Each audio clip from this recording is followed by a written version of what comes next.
Zanner here. Welcome to episode 5 of Shop Finds. I think I got some interesting things to show you. So, some for the lathe, some for other work in the future. So, hang on a second, we'll get you set up here and we'll show you some of the things that I picked up. Be right back. Alright, what we got here is a Catalong Centurion or something like this. Jenner, I can't make it out. Basically what it is it's a hanging weight scale. I picked this up and it said it needed batteries. So I put, it takes two 9-volt batteries, so I put two in, and they're in the back behind these covers. There's a clip that holds the batteries in place. And has an output here probably for a remote, a 0 button, and then on off. So guess what, it works. 2,000 pound capacity. If we get 4 L's, it means replace the batteries. 4 E's, out of weighing range. Flashing arrow means low battery warning. So zero that out, and I did pull on it a little bit. So the question is what do I need one of these things for? And let's see, 35 pounds with my finger. Okay, so it works.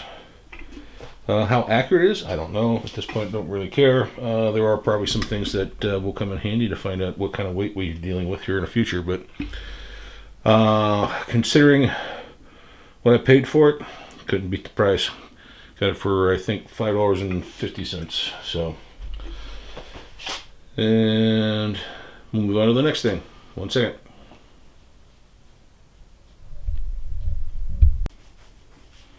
Okay, this next item is, I have a batch of stuff I got off of a cart. So this is one thing in it, and it's a pedestal grinder. It looks like somebody's made some special brackets to mount to a lathe, which is probably what we're going to do with it. And it's called the Mac, manufactured by the McGonigal Manufacturing Company in East Rutherford, New Jersey. Haven't done any research on this yet, but it's a brushed motor. There's 2 brushes in there, and it does run, but it sparks pretty good, so it's probably going to need tore apart and new ones put in. Doesn't seem to have a whole lot of power at this point in time. It's supposed to be rated at let's see, 280 watts, 2.5 amps, 115 volts, 30-minute runtime rating, full load speed, says 42,800. Now there are different pulleys that you can use on this spindle, and then it has the listing of the diameter of the wheels here for what inputs and outputs to make on it. And I happen to get also with that at the same time a box full of goodies to go with it. So we got some other pulleys. That one may have been made because the other ones are steel. So there's another pulley there, another pulley there, another brand new belt, and somebody had written down all the different spindle RPMs with the different pulley combinations, which is helpful. And then we got, there's another small pulley, and let's see what else is there. That looks like a grinding wheel, but collet arbor that fits in the spindle. It's tapered and then threads in. So I've got, let's see, how many do I got here? 1, 2, 3, 4, 5, 6 arbors, and another collet adapter. Another little grinding wheel. Looks like these are standard wheels that you can buy. I'm not sure what's in these tubes. Ah, it looks like plated little diamond nibs. So I don't know how many's in there, but those will come in handy for doing ID grinding. So pretty neat. So 2 collets, a few grinding wheels, extra pulleys, another new belt, long extension arbors. Boy, that'd be nice getting into some ID grinding with that thing. Same with that one. That has a plated grinding wheel on it also. Pretty neat. So that all came with it. So this just threads in and then tightens up on the spindle, like so. Just like that. Neat. Also come with a variable spindle supply. It does work, but not very well because this is not putting out very much power right now. So this will be neat too, because I did check this out. Off and on, forward and reverse. Actually, you can switch it forward and reverse. And then variable speed. So you just plug it into there. Actually, let's just see real quick. Swap this out.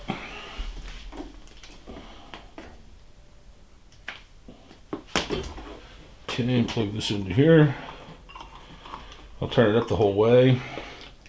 And turn this on. And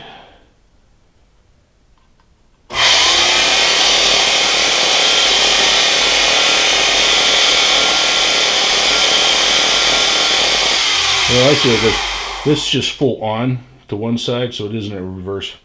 So it's just full on to one side and then variables to this side. Yep. There we go.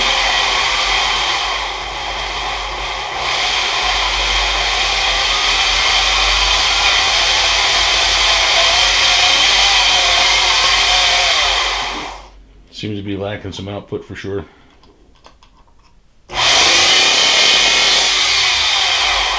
Anyways, play around with that at some point probably. Again, this was on a cart with a lot of other stuff, which I'll show you some of it here. So hang on a second, we'll be right back. Okay, not much to see here. I'm not even sure what this came to, but it's a wooden box. I'll find a use for it. Was in with all the rest of the stuff. Whole bag of flapper wheels.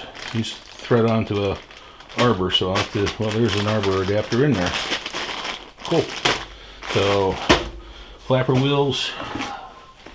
Looks like a whole bunch of little plastic containers to put small stuff in.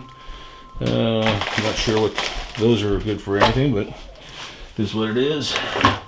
Got this little container here of a whole bunch of different sizes and grit sizes. 1.5 by 1.5 80 grit, 3/8 by 1.5 80 grit, 3/8 by 1.5 120. Got a nice range of 80 and 120s, different sizes, and mandrels for rolls. So we'll see what we got here. SureCut Abrasive Specialties. Okay, so we got all these little rolled up flappers. Neat. Let's see if I can get that out of there. Okay, so here it looks like is an adapter. I'm assuming you just put it in there and you thread it on. Pretty cool. Those would be good for getting in tight spots and stuff. So you got these different sizes and different grits. You got some that are tapered more than others. You got some that are shorter. Some that are short and small. So nice little selection. Those will definitely come in handy for a lot of stuff. So that was included in the cart. Let's see what else we got here. Yeah, looks like a 4-inch gate vent for dust collection, which I could probably use that for my dust collector on something. It's the aluminum kind, cast aluminum, so that's nice. What we have here, this should be interesting sometime. It's electronic equipment, of course, as you see, and some adapters, blah blah blah, and some cables. And where is the main part? Get some more of those things.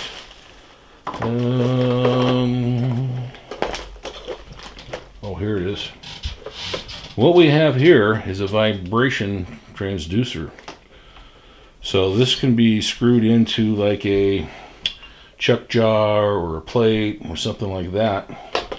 Then this feeds back through these boxes back to a card for a computer. Now I don't have the card for the computer, but this is all from National Instruments, which is still in business.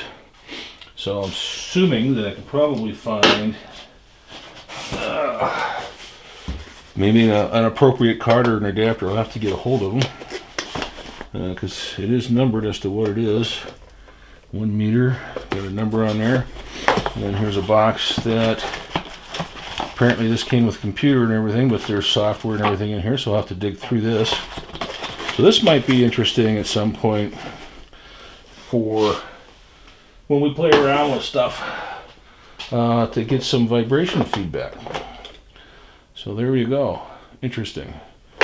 So looking forward to checking this out at some point and see if we can get that functioning and come up with something. And then this was in there. A little bit bigger than what I need for my lathe, but they're on adapters. Looks like a number 3 to number 4 Morse. That's a solid one. Spade drill, another spade drill. And this one also has an adapter on it. Now that one might be a number 2. I'll have to think. No, it might be a number 3. So I got those. What are these? These are what are these things? Little pins of some kind. I'll have to check them out and see what they are. See if they got any threads or anything on them. There's a hex. These might be for tool holders. Same thing with these little screws. It says Sandvik on it. I know I've heard of that company before. I think this was actually some kind of adapter for a measurements machine. Oh look, got a couple of G15 Torx, a little Allen wrench, and what do you know, I've got some tool holders here. There's a left hand. I think that's for a DNMG insert. Got one in it already. Another left hand. This one's for, looks like a 300 series. That's probably a 400 series.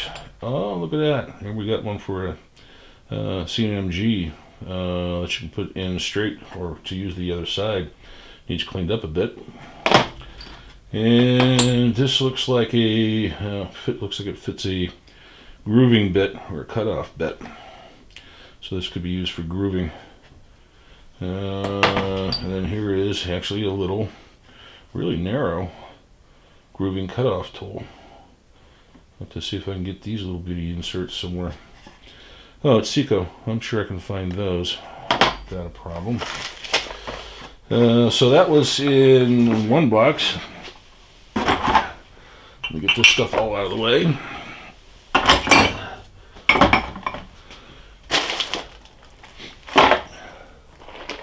So definitely some useful stuff, that's for sure. And let's see if I can get this one over here. It's kind of heavy. Oh, well, I don't have one of these yet, but this was included. This is the swivel base for a 6-inch Kurt Weiss. Hardly been used. It's a little dirty, a little bit of surface rust. No dings or dents in it. It's like brand new. Just clean it up a little bit.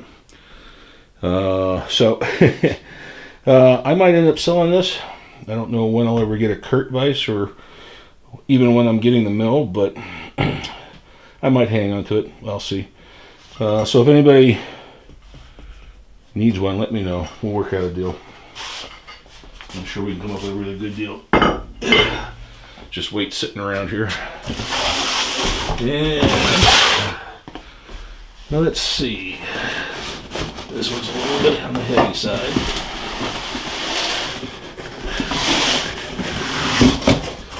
Okay. Box. And this has a 500 gram master. If I ever need to weigh something precise, 500 grams. How about that? I'm going to check the weight scale out, right? And let's see what else we have in here. It looks like we have a indicator holder, little screw. Looks like some grooving inserts. Maybe to fit that one tool holder will work. I'll have to check it out. So there's a couple in there. A bunch of Allen wrenches. So not real exciting. This was in there. This is a light. This is a fiber optic bendable, and all you need is a light source then down here, and these will transfer the light. So this might be interesting for something. Just build a little box, put a light in there. So that was in there, and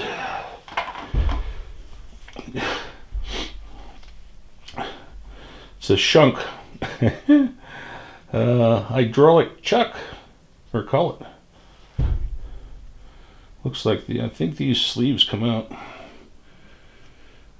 I'll have to check to see. And let's see.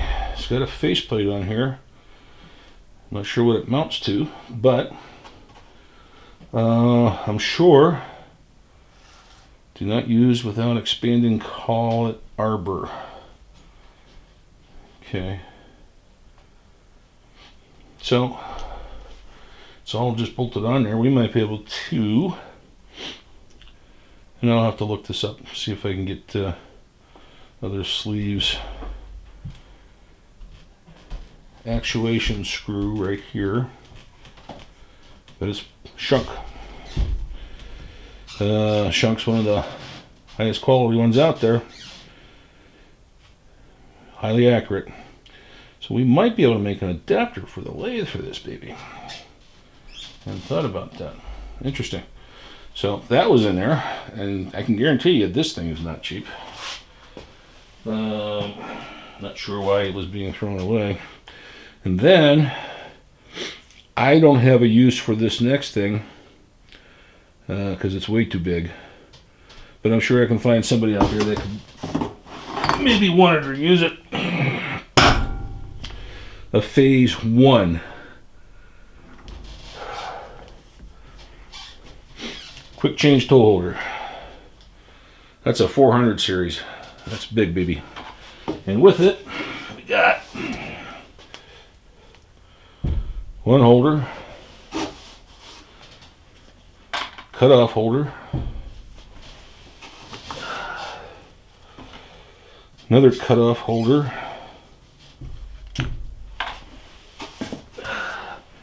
another standard holder,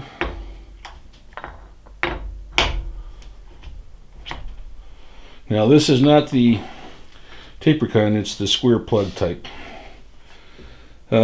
But with this size, I'm assuming it would be pretty good.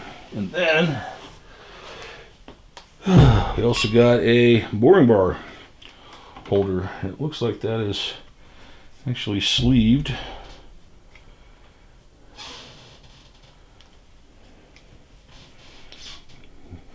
So must clamp down on that sleeve. Yeah, so we've got some captive nuts in here.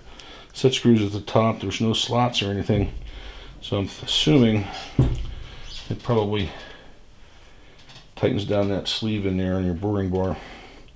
And it is a, looks like 1 inch. Have it on millimeters. So Yep, 1 inch, about a thou over. So that'll hold a 1 inch boring bar. Okay, so that's it. There were some other little odds and ends, miscellaneous stuff not worth showing. But all the stuff I just showed you, minus the scale, of course, I got for $100, which I didn't think was too bad. I'm sure I can find a home for this for somebody that could use it. Interested? Drop a line in the comments. Get me email me address and we'll talk. But it's way too big for my needs. Unless I get another really large shop built to where I can actually buy a bigger lathe, I don't have a need for it. So I'd rather see it go to a good home for somebody that can actually use it. Okay, I've got one other thing that I'm going to talk about real quick here. Oops, sorry about that.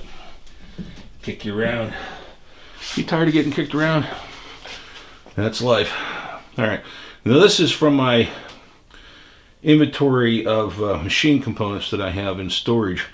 Working on the south gun here, there's a spot in the middle of the base where I can probably put a small tank in, and then the bed cover itself, the chip pan, it actually has a recess in it for where you can put in a coolant drain. So I went and I looked.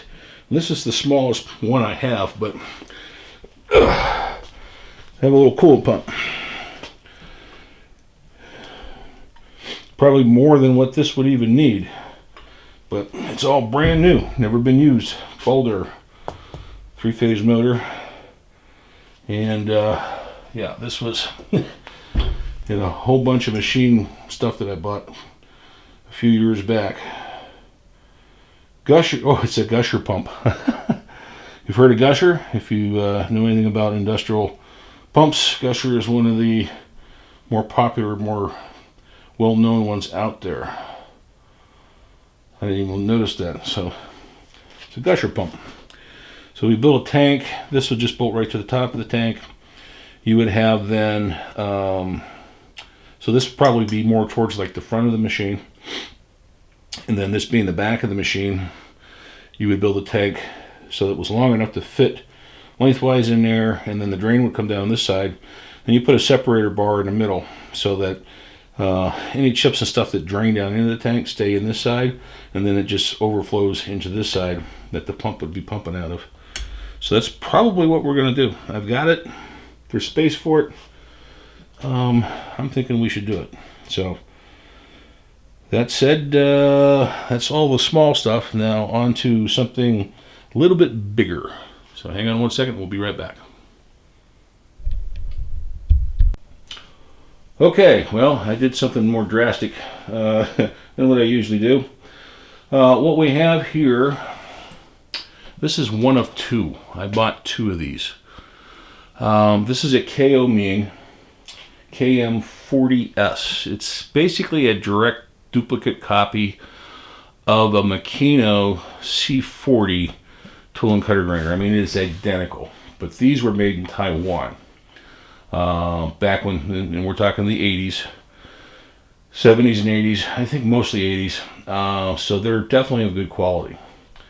The issue that I have right now is these were in very good condition, except I've got the other one I got off the truck okay. The second one, this one here, was a slightly newer one.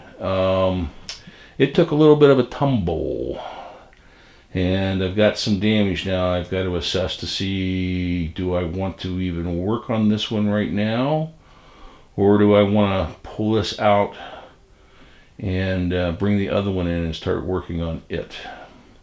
So I'm going to have to go through and do some additional assessments, but I think something in here is a little binding now. because it landed on the head and that backside right there. The table come off completely. They're not actually held on by anything other than sitting on these ball bearings, and then they're driven back and forth by a cable tie at each end. So they're basically free floating. And what I'll do is I'll move you over here and you can kind of see the bed, the table bed that fell off, and got some mud on it. Okay, but that had the two spring centers, offset centers for grinding tools. This is a tool and cutter grinder, and it has a rope pivoting table there. The one bracket on the bottom that held the cable broke on one side, which that can be remade. But I also got a crate with a whole bunch of different accessories. So down here in this crate, you'll have to forgive me because I've got this viewfinder the other way. I can't see what I'm looking at. So in this crate, I got a couple risers and centers there on the right hand side. Those are actually off a J&L comparator, but I'm not going to complain. Those riser blocks are nice. You can use them for a lot of different things. And then we have a spin index head. That one's basically bare, but you can. It will accept a 50 taper tool holder on the one side, and then I haven't measured the bore on the other side, but it has a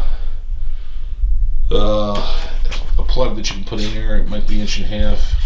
2 inches. So here's another speed indexer. This one has an arbor mount on the back side. This one's in pretty good shape. Come with a finger extension with a fine adjust flexible finger, another guard. This is the shaft that goes through to attach a 50 taper tool holder, and somebody has modified this one with a through hole and a nut welded on the end of it so that you can use an adjustment stop on it. Also got this. This is basically an adjustable angle plate. It's shop made, but still worth having. This is a dresser that mounts to the table so you can dress the wheel. And we have also a vise, a swivel vise that came with it. And we have a riser that can be used for the swivel vise or one of the index heads, and also a whole bunch of grinding wheels were in the box. So we can kind of look in here and see how that cable wraps around that little screw mechanism in there, and then it's supposed to attach to a bracket at the other end, and then this little thing catches it. So this is the piece that goes on the bottom of the table, but as you can see, it's a little broken. But it's basically an L-shaped type configuration. And I'm going to take you back over here to show you one more thing that I got with the tool and cutter grinders. And as you can see, the shop is a total mess. Not enough room. I got stuff all over the place with the lathe, and got a whole crap load of end mills I got to give away. But let me get you set up. I want to show you one last thing with this. Hang on one second. Okay, also in that crate, needs really cleaned up, but this is all original. Not sure what year this was built. Radii and Angle Dresser by J&S Tool Company out of Livingston, New Jersey. This is kind of neat. Okay, so here we have, and I don't know what some of the stuff is in here. I have no clue what this does. I'm going to have to do a little research. But you have a diamond nib in here, and you can rotate that back and forth, and then it has a let me get you in a little closer.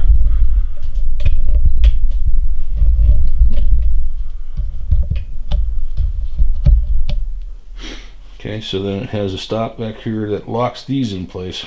Well, these are stops, so if you undo this, these little pins slide around, and you can set a start and stop position for rotating this dresser. So if you have this sitting in a vise, it's got a couple V's in here, so I'm sure you can use it to clamp with something. So you can start and stop in a certain position. And then it also has this thing that pivots to set an angle in a slightly different direction. And I think, yeah, it goes both ways. And then you can lock it with this, I believe. Not sure what this pin is, other than maybe it's another reference pin. So like this one here, you can use it for different things. And then that loosens up, and I think this whole thing, yeah, this whole thing slides in and out. You can probably use this to set for a measurement from your center line, so you know what size radius and stuff you're putting on there. I have to do a little bit more research on it, but still in pretty decent shape overall. I'll probably take it apart, clean it up a little bit better, but most of the chrome is still good. Best results obtained with J&S diamonds. So I'm hoping that's a J&S diamond in there. So there is a little bit of paperwork here.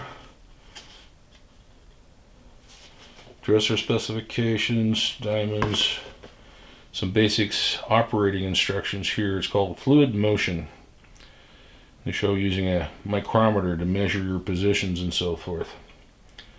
So I'll have to do a little bit more research on that. Really won't get pretty much anything in the way of usage out of it right now until I get an operating tool and cutter grinder working.